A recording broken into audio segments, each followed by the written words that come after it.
Donc nous, on est bien un fonds d'investissement, hein, pour le coup. Et l'argent est plutôt très chaud, hein. Donc j'y reviendrai au sujet de l'agriculture.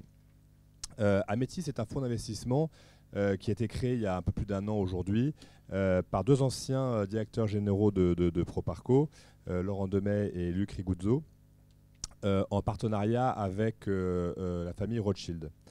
Aujourd'hui, le fonds est à son deuxième closing qui va arriver en juin. Enfin, on est très content, hein, puisqu'on va arriver à peu près à un montant en equity de 250 millions d'euros, voire plus, quasiment uniquement composé d'investisseurs privés.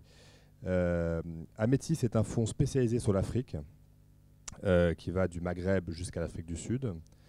Sa spécificité repose sur deux aspects. La première, c'est le long terme, essayer de tenir un peu plus compte que les autres concurrents sur le continent de la problématique de long terme, et également, même si le core business est l'equity, d'essayer de fournir de la dette long terme, ce que nous on considère comme un produit de cross-selling. Amétis est un investisseur minoritaire, c'est-à-dire qu'il prend des positions minoritaires dans le capital des entreprises et ne veut jamais en prendre le contrôle. Et finalement, aujourd'hui, ce qu'on constate, c'est qu'on s'adresse à des business familiaux. On est un fonds généraliste, à savoir qu'on regarde quasiment tous les secteurs, hormis l'extraction minière et l'immobilier. Les secteurs, ce qu'on regarde en particulier, sont les services financiers, bien évidemment, ce qu'on va appeler les FMCG, hein, tout ce qui concerne la consommation des classes moyennes, mais également l'agro-industrie, et voire, pourquoi pas, l'agriculture. Voilà, donc moi je voudrais juste, et je vais être assez bref, hein, mais vous donner, donc voilà, on est ouvert sur l'agriculture, on a regardé plusieurs projets ces dernières années, et le constat qu'on en tire, c'est que pour nous, c'est pas facile. La première chose, c'est quand on dit qu'on est un investisseur de long terme, pour le coup, l'agriculture, des projets qu'on a regardés, c'est très long terme. Quand on regarde une culture d'EVA, je me rappelle chez Proparco, on avait regardé un projet, on nous demandait une dette à plus de 15 ans, je crois. Donc ça, évidemment, pour un fonds d'investissement qui a une durée de vie limitée à 7-8 ans, c'est très compliqué. Parallèlement à ça, je vous disais que l'argent est très chaud pour nous.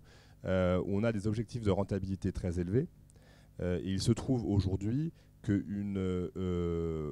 projet d'agriculture sans transformation, première transformation, voire seconde transformation, a du mal à atteindre ses objectifs de rentabilité. Enfin, un problème un peu plus concret, que je tire d'un exemple précis, concerne le foncier. C'est-à-dire que l'entrepreneur familial, il a été dit, hein, que le foncier était au cœur des problématiques aujourd'hui parce qu'il vaut de l'argent. Un entrepreneur familial veut ouvrir son exploitation à un partenaire extérieur. Donc il va sortir le foncier de la structure d'exploitation pour la mettre dans une structure ad hoc, hein, avec spéciale. Mais comme tous les financements court terme sont donnés avec sa garantie personnelle et celle du foncier, il va avoir le réflexe de dire aux minoritaires, bah, écoutez, est-ce que vous pouvez donner votre garantie personnelle pour garantir mes concours bancaires? Évidemment, un fonds d'investissement n'est pas autorisé à donner sa caution, sa garantie personnelle pour aider l'entrepreneur à lever de la dette court terme. Et cette discussion-là, quand il s'agit de parler d'equity, avec des entreprises familiales, est très compliquée. Voilà. Néanmoins, moi j'ai en tête des projets d'agriculture très intéressants, pour lesquels des fonds d'investissement sont rentrés. Je pense à Mukwano, hein, qui est un gros exploitant agricole familial en Ouganda. Je pense à des initiatives comme Vienco au Ghana, qui sont très intéressantes, hein, justement parce qu'ils fédèrent des paysans entre eux et ils les financent par le biais de systèmes innovants. Et puis, je voulais aussi dire un mot sur, à mon avis, un secteur d'avenir dans l'agriculture, qui est la production laitière. On regarde de plus en plus ces projets. Des grandes sociétés comme Danone s'intéressent beaucoup à l'Afrique.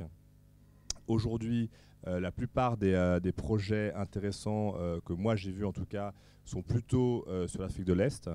Et si jamais vous êtes au courant de projets intéressants en Afrique de l'Ouest, évidemment on est intéressé. Voilà.